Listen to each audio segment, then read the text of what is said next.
Welcome to 108 news Telugu. ప్రముఖ YouTuber తన ప్రపంచ యాత్రల వీడియోలతో విశేషమైన గుర్తింపు పొందిన అన్వేష్ చిక్కుల్లో పడ్డాడు. ఆయనపై హైదరాబాద్ సైబర్ క్రైమ్ పోలీసులు సుమోటోగా కేసు నమోదు చేశారు. దీనికి కారణం ఆయన తన యూట్యూబ్ ఛానల్లో పోస్ట్ చేసిన ఒక వీడియో. ఆ వీడియోలో అన్వేష్ తెలంగాణ రాష్ట్ర DGP Jitender, Hyderabad metro MD NVS Reddy, senior IAS అధికారులు శాంతికుమారి, దాన కిషోర్, వికాస్ రాజ్ వంటి ప్రముఖులపై తీవ్ర ఆరోపణలు చేశాడు. హైదరాబాద్ మెట్రోలో బెట్టింగ్ యాప్ల ప్రచారం పేరుతో వీరంతా కలిసి 300 కోట్లకు పైగా కుట్టేశారంటూ ఆయన నిరాధారమైన తప్పుడు సమాచారం ప్రచారం చేశారని పోలీసులు ఆరోపిస్తున్నారు. ఈ వ్యవహారంపై సైబర్ క్రైమ్ పోలీస్ స్టేషన్లోని ఒక కానిస్టేబుల్ స్వయంగా ఫిర్యాదు చేయడంతో ఎఫ్ఐఆర్ నమోదైంది. ఫిర్యాదులో పేర్కొన్న వివరాల ప్రకారం అన్వేష్ ఉద్దేశపూర్వకంగా మాత్రమే ప్రజల్లో గందరగోళం సృష్టించాలని చూశారు. అంతేకాకుండా ప్రభుత్వ అధికారులు చట్టబద్ధమైన సంస్థల ప్రతిష్టను దిగజార్చడానికి, వారి పరువుకు భంగం కలిగించడానికి ప్రయత్నించారని ఆరోపించారు.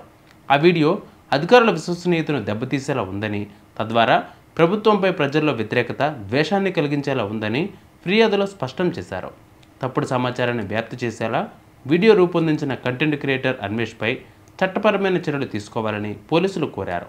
అన్వేష్ తన యూట్యూబ్ ఛానల్లో ప్రపంచంలోని వివిధ దేశాలలో తాను పర్యటించిన విశేషాలను వీడియోల రూపంలో అందిస్తూ లక్షలాది మంది వీక్షకులను సంపాదించుకున్నాడు.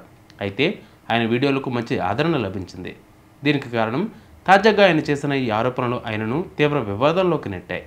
పోలీసులు ఈ కేసును చాలా సీరియస్గా తీసుకున్నారు.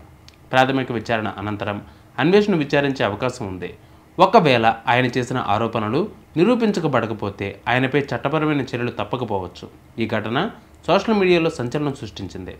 చాలామంది నెటిజన్లు బాధ్యతారాహిత్యంగా వ్యవహరించిన అన్వేష్పై చర్యలు తీసుకోవాలని డిమాండ్ చేస్తున్నారు. గత కొన్ని నెలల నుంచి బెట్టింగ్ యాప్లపై యుద్ధం చేస్తున్న యూట్యూబర్ అన్వేష్ ఈ యాప్లను సోషల్ మీడియాలో బాగా ప్రచారం చేస్తున్న సెలబ్రిటీల చిట్టాను బయటపెడుతూ యూట్యూబ్లో వీడియోలు చేస్తూ ఉన్నాడు. ఒకవైపు ఇలాంటి సోషల్ మీడియా ఇన్ఫ్లుయెన్సర్లపై యుద్ధం చేస్తూనే మరొక వైపు బెట్టింగ్కు దూరంగా ఉండాలని యువతకు అవగాహన కల్పిస్తున్నాడు. ఈ నేపథ్యంలోనే తాజాగా అన్వేష్పై కేసు నమోదు కావడంతో అతడికి సపోర్టుగా ఉన్నవారు షాక్కు గురయ్యారు. సజ్జనార్తో కలిసి అన్వేష్ బెట్టింగ్ యాప్లకు వ్యతిరేకంగా పోరాడుతున్న విషయం తెలిసిందే.